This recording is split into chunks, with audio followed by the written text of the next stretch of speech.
Hello, everyone. Welcome to the online series Teaching Forest Owners about Climate Incentives. This is Module 3, Private Forest Land and Climate Change Mitigation. Today, I will be introducing the concept of carbon budgeting in forests. We'll explore questions like, where is the carbon stored? What type of carbon are we managing? And why are baselines so important when it comes to carbon management? We will also take a look at carbon stocks on family forest lands and assess the current condition of our national carbon reserves using data from the U.S. Forest Service Forest Inventory and Analysis Program to help guide our discussion. I'm Margarita Fernandez, an ecologist and postdoctoral scientist at Penn State University, and I will be guiding you through this module. One of the first things that I think is critical for both educators and landowners to understand is which type of carbon are we actually talking about. There are two main forms of carbon-based molecules that we need to keep in mind when we talk about forests and carbon. This is the carbon stored within the woody biomass of trees and other vegetation in a forested area. It also includes carbon stored in soils, but today we will be focusing mainly in above ground woody biomass. This form of carbon is part of the glucose and cellulose molecules that trees produce through their photosynthesis. Glucose fuels the tree's basic functions, while cellulose forms the structural components, the wood, bark, and branches. As you can see in this diagram, these are complex molecules made up of carbon, hydrogen, and oxygen. Now, let's contrast that with carbon dioxide, the carbon-based molecule found in the atmosphere.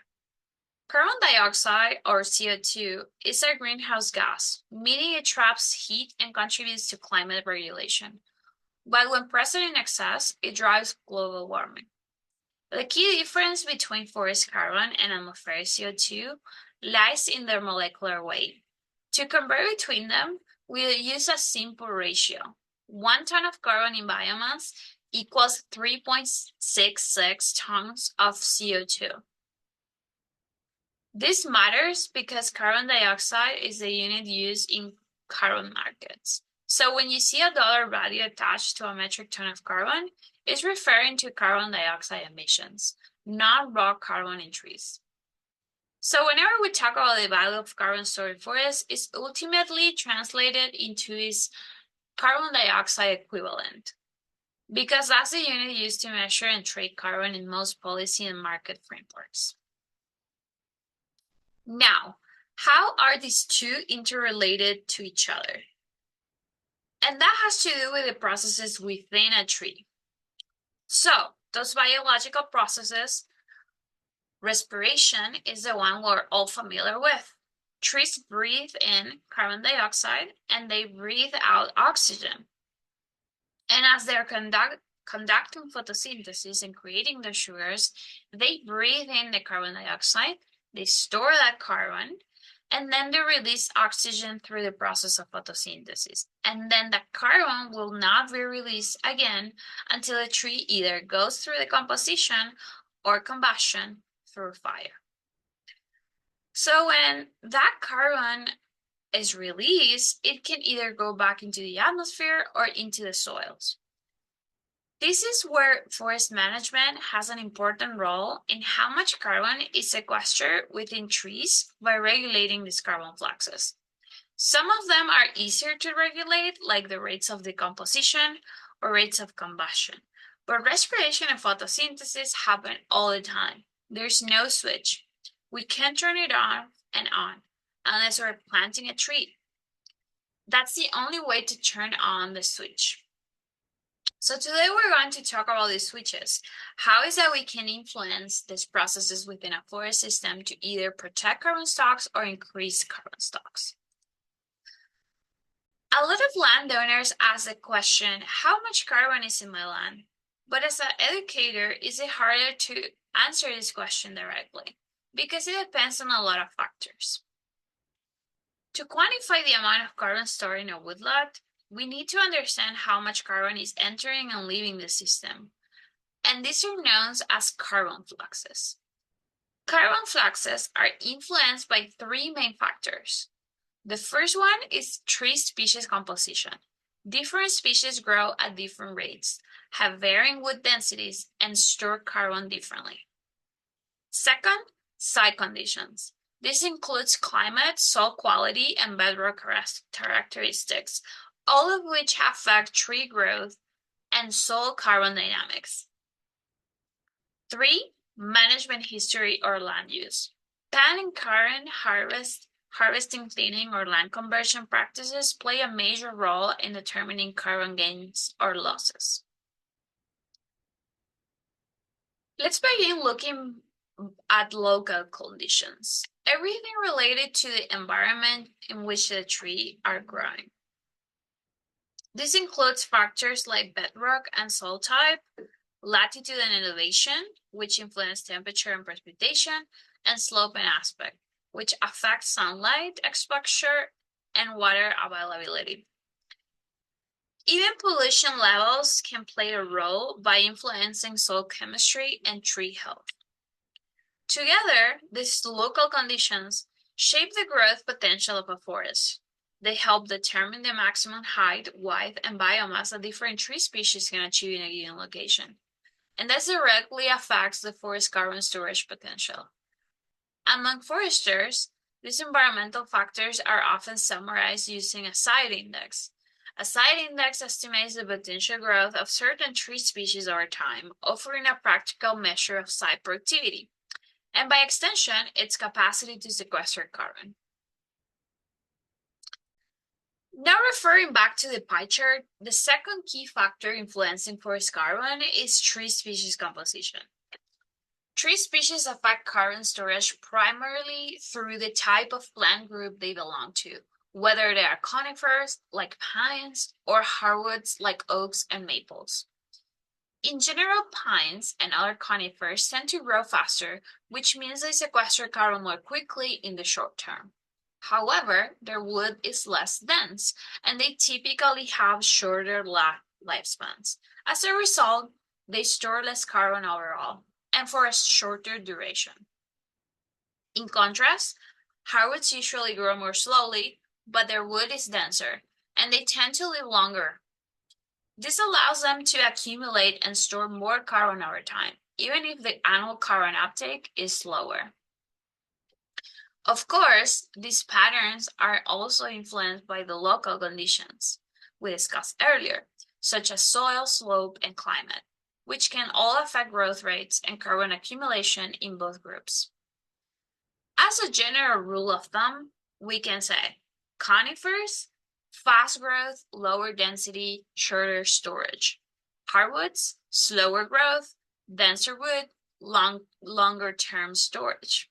There's a great resource in this chapter from the U.S. Forest Service, an index of the major forest types across different regions of the U.S., along with their average carbon stocks per acre. It's an incredibly useful tool because you can simply look up the forest type you're working with and see estimated carbon storage values associated with it. This makes it easier to understand the carbon potential of different forest ecosystems based on real region-specific data. Be sure to check out the linked article for access to that resource. It's a valuable reference for anyone involved in forest management or carbon planning. Now let's move to the third factor from the pie chart, forest management. Usually people manage the forest to modify the amount of growth and standing wood products in their forest. So management practices are targeting the living woody biomass and the species we want to promote or eliminate at a site. Through management decisions, we can modify these factors and regular carbon losses and gains that we will get more in detail now. So you can prevent the loss of carbon in a number of different ways. First, using sustainable harvesting can help to enhance forest structure and forest growth in comparison to other practices as high grading. High grading, such as removing all the wood of trees about 12 inches in diameter, limits future regeneration, composition, and the health of the trees. Continued high grading over time can degrade the stand and reduce its carbon potential. Changes from high grading are more gradual and occur over time.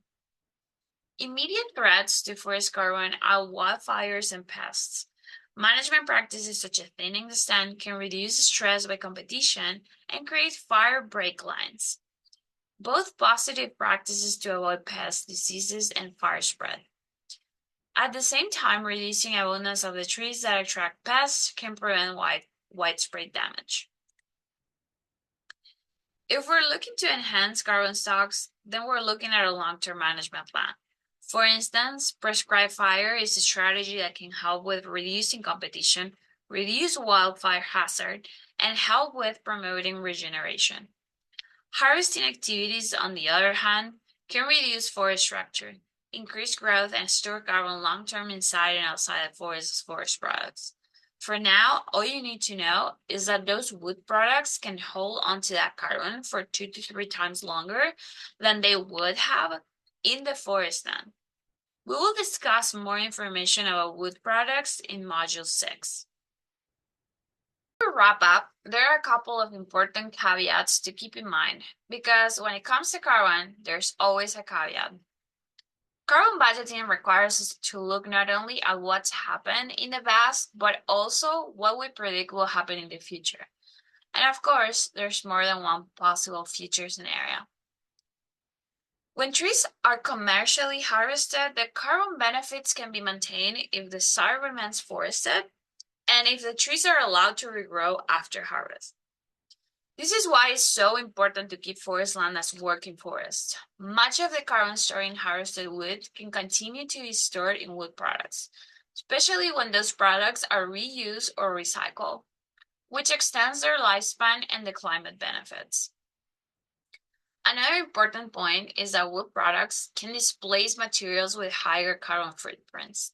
For example, many landowners collect firewood from their forests. If that firewood is used in place of heating oil or fossil fuels, it represents a climate-smart substitution. Similarly, to maximize carbon benefits from tree planting, certain conditions must be met. If trees are planted in areas where natural regeneration is impossible, such as former surface mining sites or heavily degraded land, this creates a real carbon gain, because trees wouldn't have established on their own. However, these gains are only realized once the stand reaches maturity, so it's important to plant appropriate species that can thrive under the site's conditions. Once restored, the carbon potential of the site remains steady over time, because the area continues to function as forest, just moving through different stages of succession. So whether we're talking about harvesting or reforestation, the key to maximizing carbon storage is to ensure the land remains forested and the management practices are sustainable and the products of or outcomes support long-term carbon retention or substitution. These are fundamental strategies for using forests to enhance carbon storage while supporting landowner goals. There are a few key factors that influence carbon stocks in a forest: local site conditions, tree species composition, and forest management practices. These factors determine how much carbon a forest can store and how the storage changes over time. Carbon budgeting helps us track gains and losses in these stocks, particularly when we apply improved forest management practices and promote the use of sustainable wood products that extend carbon benefits beyond the forest. So we have a few reflection questions for you to consider from today's video. First, consider what practices are used to protect forest health in your region.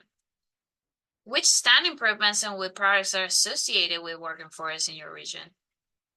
We also encourage you to consider how stewardship and legacy planning can enhance carbon storage on family lands. That is a brief introduction to the factors that influence carbon stocks and management practices that can enhance them. If you're watching this video on YouTube, we encourage you to check out our free online education course. If you're taking the course, here are a few reminders for you.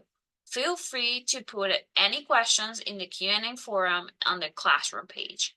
Remember to fill out the survey if you want credits and to complete a comprehension check. Hope you enjoy it.